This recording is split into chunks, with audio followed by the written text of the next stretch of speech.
Assalamualaikum warahmatullahi wabarakatuh.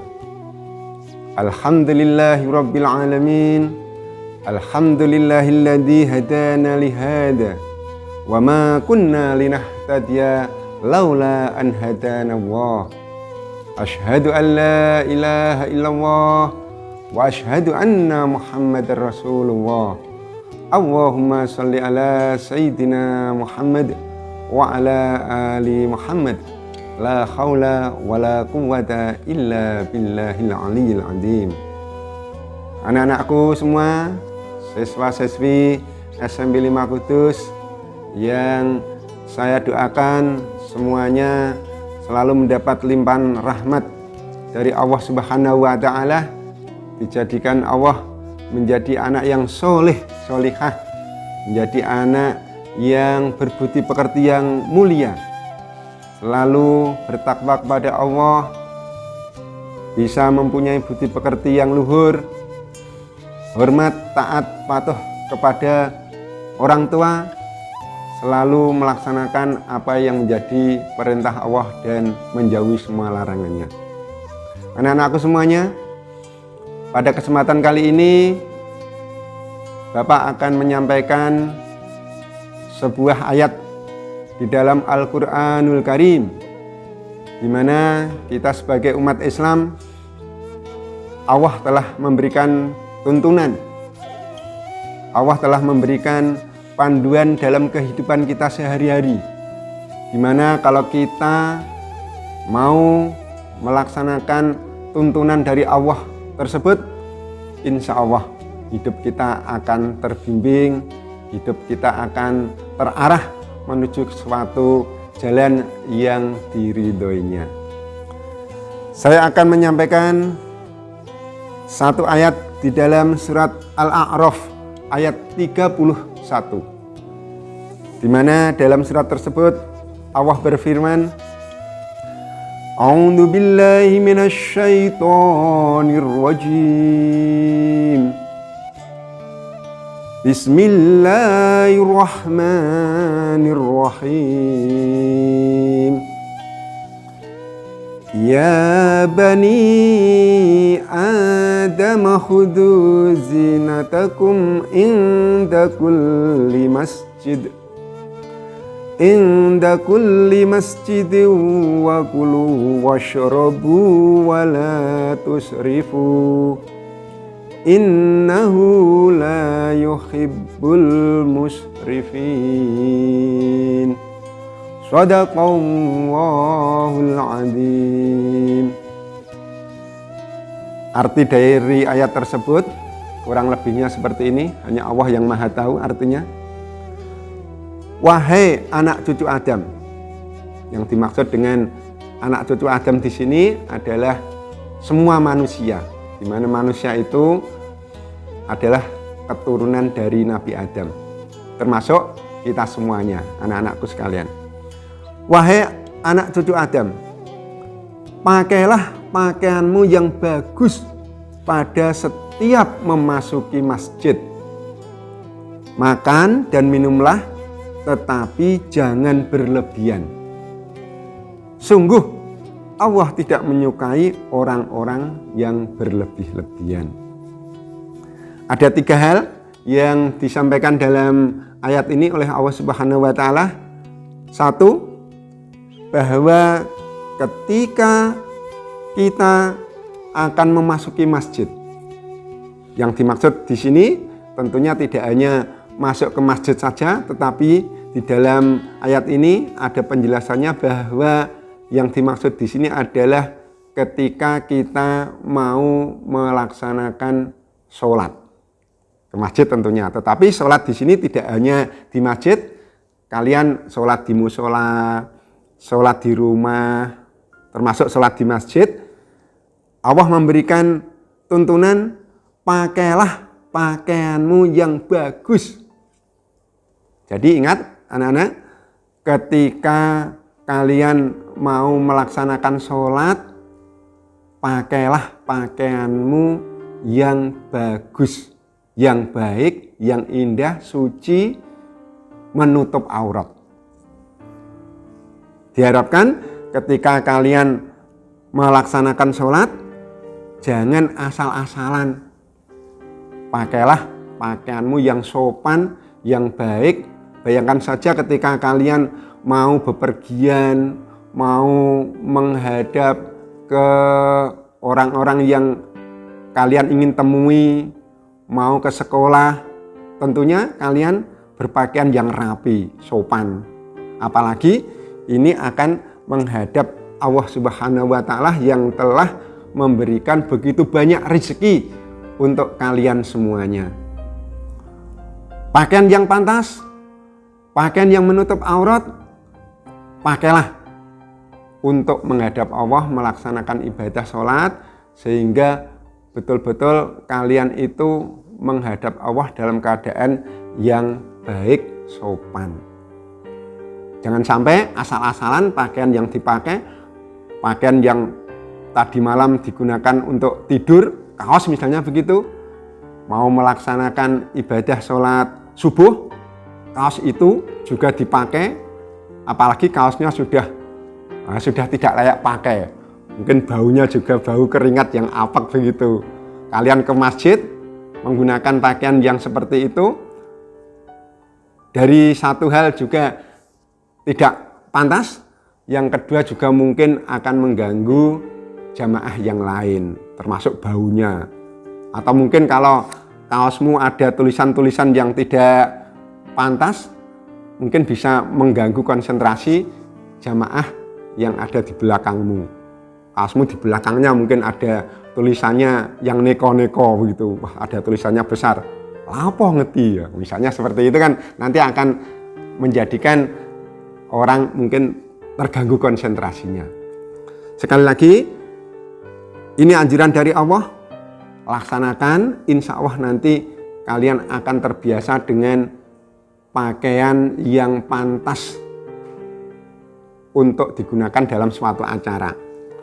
Mungkin kamu ke sekolah, ke tempat saudara, ke mall, ke sawah, atau olahraga lain-lain. Jadi tidak harus sama pakaian yang digunakan. Bisa menempatkan diri sesuai dengan acara yang kalian laksanakan. Salah satu anjuran dari Allah, ketika kalian melaksanakan sholat, pakailah pakaianmu yang indah, yang baik, yang sopan, yang bisa menutup aurat. Termasuk untuk anak putri, ketika menuju ke masjid, yang sering Bapak lihat itu, ke masjid belum memakai rukuh, tetapi memakai pakaian yang bebas begitu.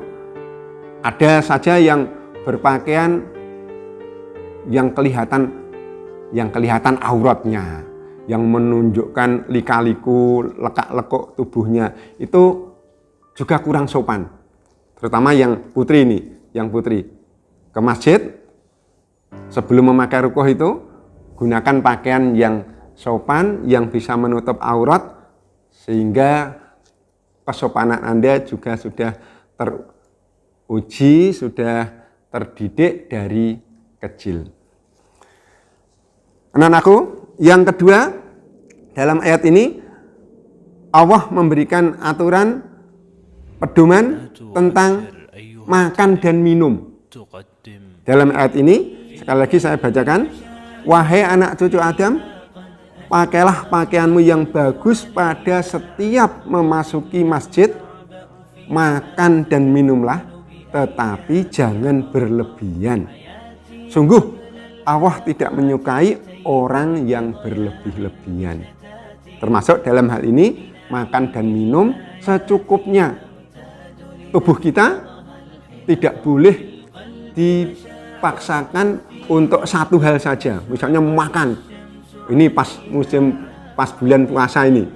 Pas bulan puasa, ketika mau berbuka puasa, orang tuamu sudah menyiapkan berbuka puasa yang begitu banyak menunya. Kalian pas saatnya berbuka puasa langsung menyantap semuanya, langsung apa yang ada di dalam meja yang sudah disiapkan oleh orang tamu, kamu nikmati semuanya, sehingga perutmu terasa kekenyangan. Ini yang tidak baik. Nanti tidak menjadikan sehat, malah bisa menjadikan sakit begitu.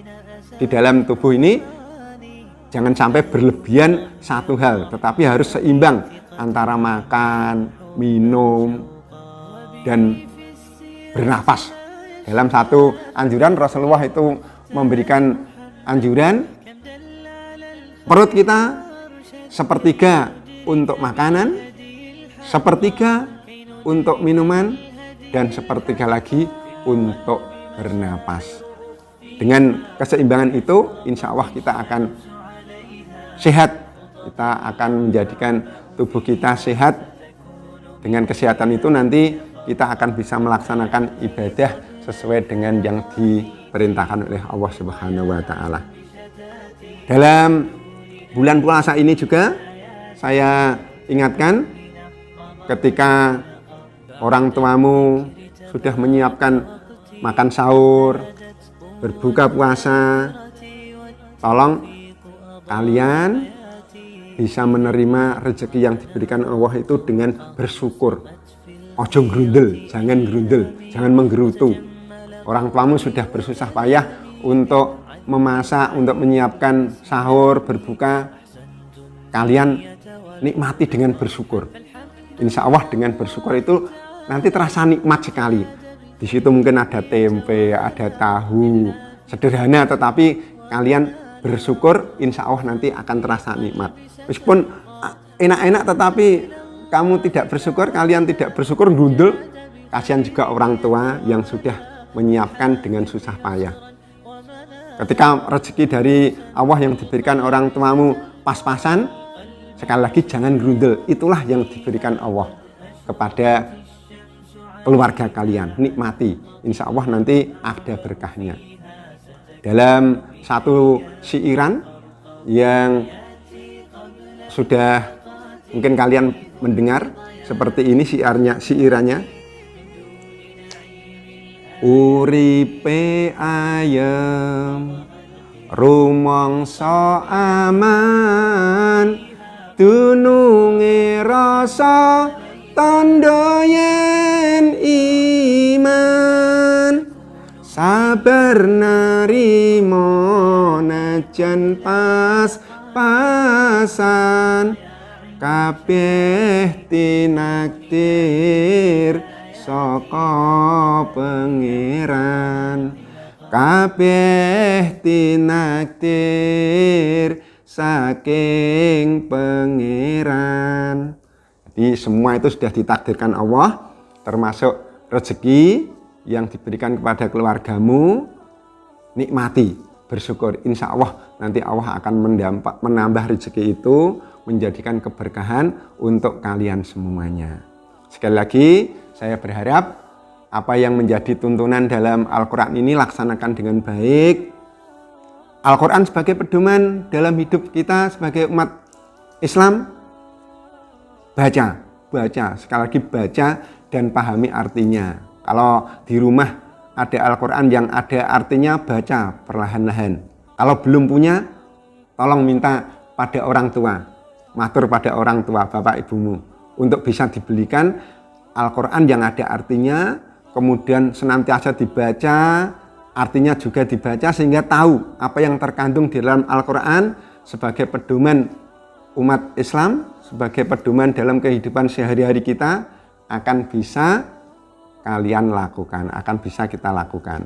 Kita bermohon pada Allah, mudah-mudahan Allah senantiasa memberikan petunjuk kepada kita semuanya, memberikan hidayah, bimbingan, membukakan hati kita untuk bisa menerima petunjuk-petunjuk dari Allah, bisa melaksanakan apa yang menjadi perintahnya dan menjauhi semua larangannya, dan pada akhirnya hidup kita dijadikan Allah menjadi hidup yang berkah.